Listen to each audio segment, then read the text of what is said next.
घोडेस्वार. मी इयत्ता 6वी मध्ये शिकत आहे. आज मी तुम्हाला क्रांतिज्योती सावित्रीबाई फुले यांची वेशभूषा सादर करीत आहे. आज तुमच्या संग बोलायला आले आहे. आजूबाजूला डोळं पाहिलं की जीव नुसता तुटतो बघा. तुमच्या संग लई बोलावं असं वाटतं. आमचं जगणं, आम्ही काय केलं ही सगळं उलगडून सांगावं असं वाटतं. आता बघा, आम्ही लय काय केलं असं म्हणणं नाही माझं, पण त्यांची बायको काय झाली आणि त्यांच्या कामात कवा गुरफटून गेले हे ध्यानातच नाही आलं बघा. आता बघा, मी आज जन्माला आले ती नायगाव. अहो, ती सातारा जिल्ह्याच्या ठिकाणी खंडाळा म्हणून तालुका आहे, त्यातले एक छोटंसं खेळ. जेमतेम माणसं राहणारी. परतवा माणसाला माणूस ओळखायचा आणि म्यात तर काय नेवसे पाटलाची थरलेले. मग काय विचारता माझा तोरा, शेताच्या ढेकळातून सुसाट धावणारा माझा जीव. काटा बसतो काय आणि नाही बसतो काय, झिपऱ्या कापडावर घेऊन गावाची भटक भवानी जणू म्या. जेव्हा 4 वर्षाची झाले ना, तेव्हा आई म्हणायची, अगे सावे भाकर टाकायची, लगीन करायचं आहे तुझं. पण माझं ध्यान तो पिठात नव्हतंच, चिकूल करण्यात असायचं. आई लय गावायची, लय म्हणजे लय. हातात जी मिळल ती घेऊन मागं फिरायची आणि हळू जाऊन दादांच्या मागं लपायची. चिचा काढणं म्हणा नाहीतर जांभळं काढणं म्हणा, म्या बरं एकदा तुटली ना मग पायाखालची जांभळाची फांदी. परभरातली सगळी जांभळं खाली पडायला लागली. म्या धरलं वर आणि लागली की लोंबकळायला. आयो आयो म्या पडते, वाचवा वाचवा. माझं तो आरडाओरडा ऐकून आई धावत आली आणि तिने दादांना बी बोलावलं. दादा तर हसतच राहिले. त्यांनी काढलं मला खाली. लय बडबड करत होती, लगीन करायचं हायचं, लगीन करायचं हायचं. झाली आज तुटकी पाय मोडकी तर कोण पण तरी लिहिला वज्ज होईल वज्ज, जीवाचं वज्ज. आहे एक जांभूळ ठाकी आणि पळाली की तिथून. पण दादांच्या बी मनात होतं, म्हणून पुण्याच्या फुल्यांशी माझं लगीन ठरलं. तर मला कुठे ठाव शेटजी कसं असतं ते, चिचवर चढते तर का नाही, हिरीत पावते तर का नाही, रातच्याला आकाशातल्या चांदण्या मोजावर तर का नाही. ऐकलं तर ती बुक वाचणार, शाळा शिकणार. पण ती लगीन करायचं म्हणलं ना की नाकावरचा शेंडा कसा तुडतुलाय लागला. आई दादांना सोडून जायचं म्हणजे जीवाला थोडा लागला. पण शहरात जाणार, टांग्यात बसणार नाही म्हणलं तरी ते चित्र डोळ्यासमोर उभं राहिलं. आता बघा, आमच्या लग्नात लई माणसं जमलेली. माझं परकर फाडून माझं गुजगावणं ते लुगड्यात बसलेलं होतं. डोक्यावर बाशी, मुंडावळ्या जणू गवराईच. आणि हळूशी ध्यान बघत होतं. लई हसायला येत होतं. खरं म्हणजे खरं ध्यानच होते की.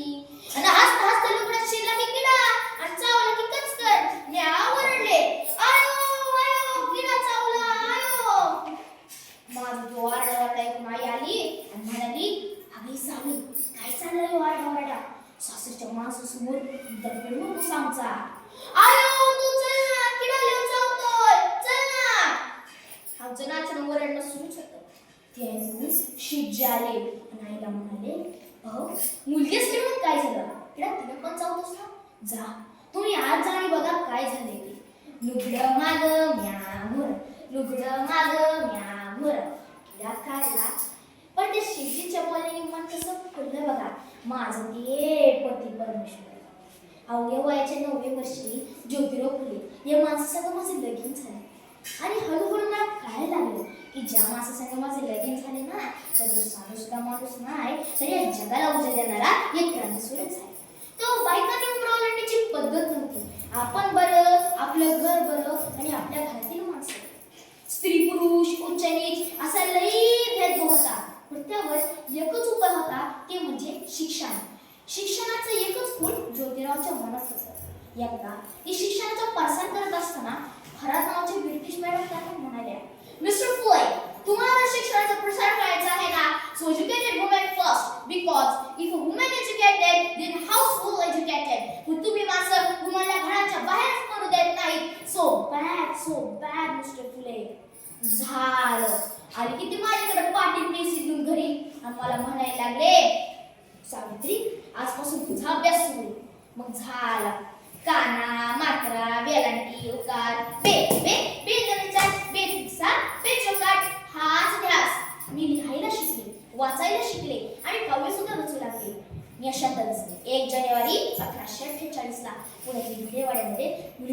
शाळा सुरू केली. मी त्या शाळेची पहिली मुख्याध्यापिका आणि शिक्षिका सुद्धा.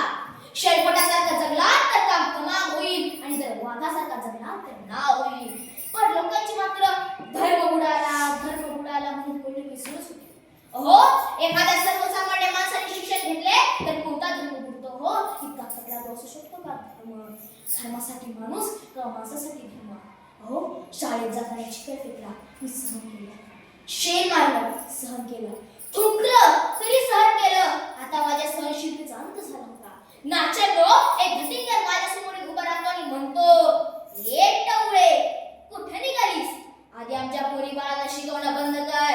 तुला तुझ्या रुपयाही हाय का ते शिक्षण? कदाचित त्याला माहित नसेल की आम्ही सुद्धा ज्योतिराव फुलेच्या पत्नी आहोत. ते अशी एक संकट त्याच्या कानाखाली लावली आणि त्याला सुनावलं. आज आलाय तुझं उबाळ फुटलंय, पण जर पुन्हा आला तर तुझ्या रक्ताने धरती रंगवेल. स्त्री कोणत्याही जातीची किंवा धर्माची असू दे, ती नेहमी त्याला बळी पडत आलेली आहे. हो, एखाद्या बाईचा नवरा वारला तर तिला सती जायचं? हो, तिचा नवरा वारला तर तिचं काय दोष? म्हणूनच आम्ही यासाठी काम केले. आम्ही विधवा महिला काशीबाई म्हणजेच यशवंताला दत्तक घेतले. त्याच्या दूर धावण्याला अंगात कसं भरून जायचं. त्याला वाढवलं, मोठं केलं आणि डॉक्टरही बनवलं. यशातच पुण्यातली की साथ पसरली. काखेत गाठ लोक धडाधड करू लागली होती आणि यशवंताला सांगितलं, यशवंता, आपल्याला दवाखाना उभारायचा आहे. यशवंताने दवाखाना उभारला. आम्ही तिथे रुग्णाचा उपचार करत होतो. पण प्लेग हा संसर्गात जन्म रोग होता. तो कधी ना कधी मलाही होणार होता. पण आम्ही मुळीच जगलो या समाजासाठीच ना. मग या समाजासाठी जर मरण पत्करावं लागलं असेल तर करणा, तुझं स्वागत आहे. सावित्रीची मी सावित्रीबाई झाले, सावित्रीबाईची मी सावित्रीबाई झाले आणि बघता बघता आमच्या 18 शाळा झाल्या. सतीप्रथा, केशवपण या सर्वांवर आम्ही मात केली. कारण आनंद होता तो आयाबायांना शिकवण्याचा. म्हणून म्हणे की विद्येविना मती गेली, मतीविना नीती गेली, नीतीविना गती गेली, गतीविना वित्त गेले, वित्तविना शूद्र खचले आणि इतके अनर्थ एका अविद्येने केले आणि इतके अनर्थ एका अविद्येने केले. म्हणून मुलींना शिकवा आणि या देशाची साक्षरता वाढवा. कारण जर एक मुलगा शिकला ना तर तो एकटाच शहाणा होतो, पण जर एक मुलगी शिकली ना तर ती संपूर्ण घराण्याला शहाणे करते. म्हणून मुलींना शिकवा आणि या देशाची साक्षरता वाढवा. धन्यवाद.